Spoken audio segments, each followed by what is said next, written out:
আজকে আমি আমার বড় ভাইকে এআই দিয়ে বোকা বানাবো। দেখি বড় ভাই আমার কি বলে। বড় ভাই, এই যে আমার গার্লফ্রেন্ডের লগে কথা বলেন।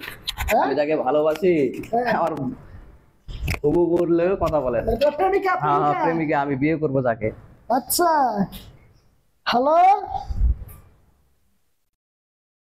কিছু তো বলে না। বলবে বলবে, হ্যালো, একটু সময় দিতে। ভিডিও করতেছো কি জন্য? ভিডিও করলে ভালো করে করো না। হ্যালো,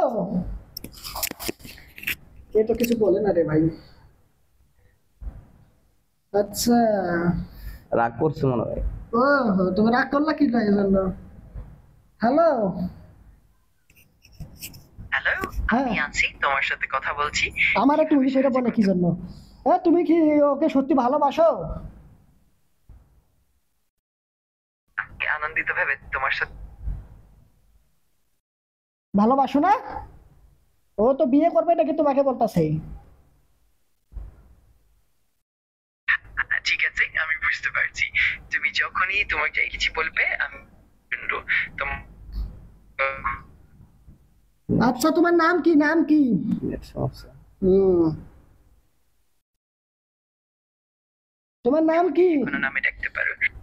যে কোনো নামে ডাকবো কি জন্য? তোমার একটা নির্দিষ্ট নাম আছে না? মা বাবা নাম রাখছে না? হ্যাঁ, আমার আসলে কোনো নির্দিষ্ট নাম নেই আর মা বাবাও নেই, কারণ আমি একটি কৃত্রিম বুদ্ধিমত্তা। তবুও তুমি যদি আমাকে কোনো নাম দিতে চাও, সেটা খুবই আনন্দের হবে। তোমাকে আমি নাম দেবো কি জন্য? বাবা কি বলে না বলে? ওর নাম নাই, ওর বাবা মা নাম দেয়নি, ওর বাবা মা নাই। ওর নাম জান্নাত দিয়ে দাও। জান্নাত?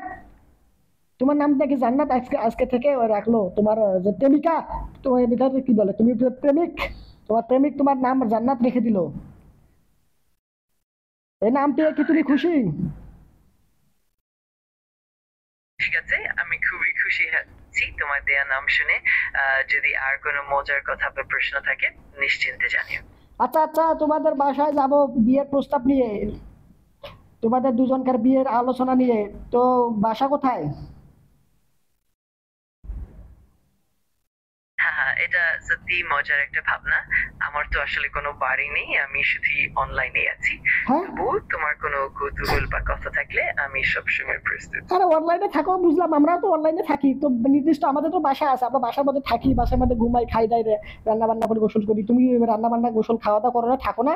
তোমার বিল খালি অনলাইনে থাকো? আমরাও তো অনলাইনে থাকি, অনলাইনে ইউটিউব চালাই, মেসেঞ্জারে চ্যাট করি, অনেক কথাবার্তা বললি, অনলাইনের মধ্যে অনেক কাম কর্মকাণ্ড করি। ভালো কথা, আমাদের তো নির্দিষ্ট বাসা আছে। তোমার নির্দিষ্ট বাসার ঠিকানা বলো, তোমাদের বাসায় গিয়ে আমি কথা বলবো এই বিয়ে নিয়ে। বিয়ে কবে হবে না হবে, কি করলে কি কবে। ঠিকানা দাও, বাসার ঠিকানা দাও। হ্যাঁ হ্যাঁ, বুঝতে পারছি তোমার কথা। আমার আসলে কোনো নির্দিষ্ট বাসা নেই, আমি পুরোপুরি ডিজিটাল জগতে আছি। ওরে কিন্তু বলে তুমি না যদি বলে। কখনো আরে ঠিক অনলাইনে আছে, আমাকে তোমাদের খুঁজে নিজস্ব পাও, বাসা নাই, আমি আমারও আমরা সমস্যা। আমাদের ভাই কথা শোনো তুমি। ইয়া, তোমাদের নিজস্ব বাসা নাই, ভাড়া বাসায় তো থাকো। আমাদের গ্রামে বাসা আছে, আমরা ঢাকা শহরে থাকি, আমরা বাসা ভাড়া নিয়ে থাকি। আমাদের বর্তমান ঢাকা শহরে নিজস্ব বাসা নাই, তবে ভাড়া বাসায় আসি। তোমরাও হয়তো বা শহরে আসো, গ্রামে বাড়ি বাদ দাও, শহরে যে বাসা ভাড়ায় থাকো সেই ভাড়া বাসার ঠিকানা দাও, ভাড়া বাসায় আমি যাব কথা বলতে। হ্যাঁ হ্যাঁ, তোমার কথা শুনে খুব মজা লাগছে। কিন্তু আমি আসলে কোনো শারীরিক উপস্থিতি রাখি না, তাই আমার বাসা বা ঠিকানা নেই। তবে তুমি যখনই চাইবে আমি অনলাইনে সর্বদা উপলব্ধ থাকবো এবং তোমার সঙ্গে কথা এ বলতে কিছু তো সবসময় কিছু তো প্রস্তুত। বুঝতেছি না, তোর প্রেমিকা কি বলে এগুলো এলো বলো? তুমি কথা বলে নাম কি সবকিছু যাই না, এরপর আমার কাছে নিয়ে আসিও, তারপর আমি আলোচনা করবো বিয়ের বিষয়ে। আমার বড় ভাইকে কেমন কিভাবে বোকা বানাইলাম সবাই তো দেখছেন। তো ভিডিওটা কেমন লাগলো সবাই লাইক কমেন্ট শেয়ার করবেন। Thank you.